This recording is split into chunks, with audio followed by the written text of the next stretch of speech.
Welcome back to the channel, and as always, if you're copy trading, you're an absolute moron and you deserve to lose all your money. And with that out of the way, we're going to look today at a stock called PTC Incorporated, ticker PTC. And this is a stock that if we had a look at their description, is heavily involved in, well, it's a software provider, but operates within the product development life cycle of projects. So typically, their customers are all in engineering, manufacturing, heavy duty kind of construction. So they offer CAD technology solutions, augmented reality. So we're talking about very large companies, typically in sectors such as aerospace, some retail, but also automotive, industrial equipment, electronics, high tech, consumer products. So we have here a company that's serving a very broad audience.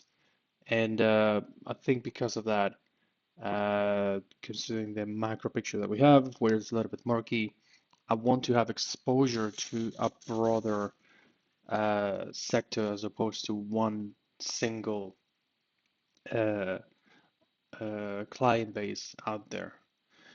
And one of the things that we're looking here as well, especially if we look at the stock year to date, is that it has been ranging kind of flat for quite some time. But at the same time, on this date, in early May, we did see a bit of a pullback followed by a rebound, but still continuing over the 150-day moving average. Now, that's not why I'm long this name, and it's not the reason why I think it's uh, a good time to enter now. But I think it provides us with a bit of a guide as to the valuation that we are seeing at the moment being a good entry point.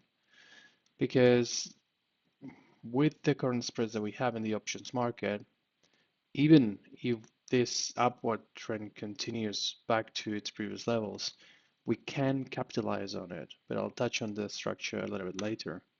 So the company is trading at 33.3 times next 12-month PE, and arguably that can be a little bit rich for certain sectors. But if we look at the previous history of the company, we see that whilst that is a little bit high compared to some of the previous cycles that the company has been through, it certainly is not as high as the levels that we saw back in 2008, where the company was doing pretty well. And let's not forget that they acquired a different company that provides for that headroom in terms of uh, revenue growth. That's on a PE basis because if we actually look at it from an enterprise value to EBITDA basis, the valuation is actually kind of middle of the road and certainly more attractive compared to other years. Now, in terms of the earnings, management has had a pretty good track record of beating over the last few years. Yes, they did have some misses back in the 2022 and 2023 period, but overall, they have been doing pretty well, especially bearing in mind that their expectations were sometimes quite bullish, and some analysts out there were saying that their expectations were simply too high. Now, the last quarter had a surprise of almost 20%, which is pretty good. We see 15% surprise in the previous one.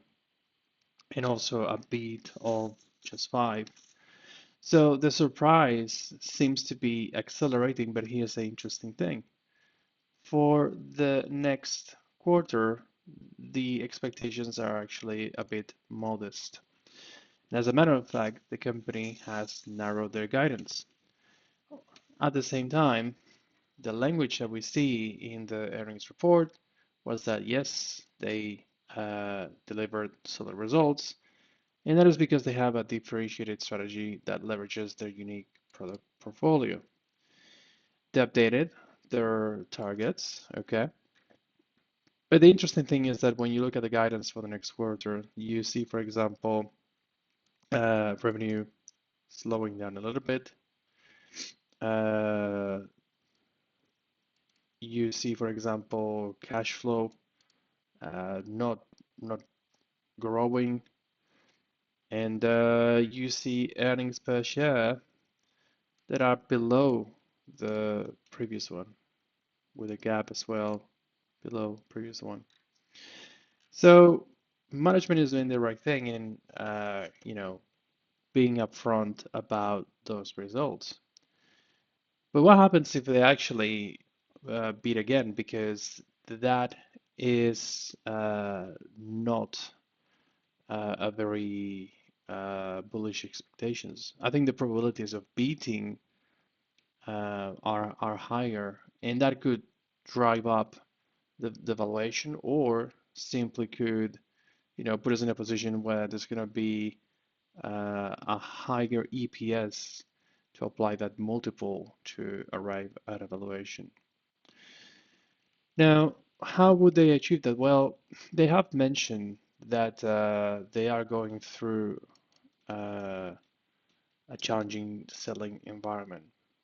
Okay, but overall, the company has been doing pretty well, and I do feel that there are encouraging signs in the macro picture to start sparking the development of new projects and demand from the customers. And as we have been for a period of sideways growth, and especially as we approach the end of the year with very high expectations of interest rates, elections, etc., I do think that macro picture can change very quickly for these guys, and that could translate into a very, very drastic price performance in a short period of time. So with that, I have selected a structure here that I think works rather well. Earnings are in the on the 31st of July. But if we buy on a 2-for-1 ratio, the October 190 calls, that's about a 10% move from here, and sell the 16th of August 190 call, we are setting ourselves up for a return of 150% if they have a smashing report and goes up a bit more than that.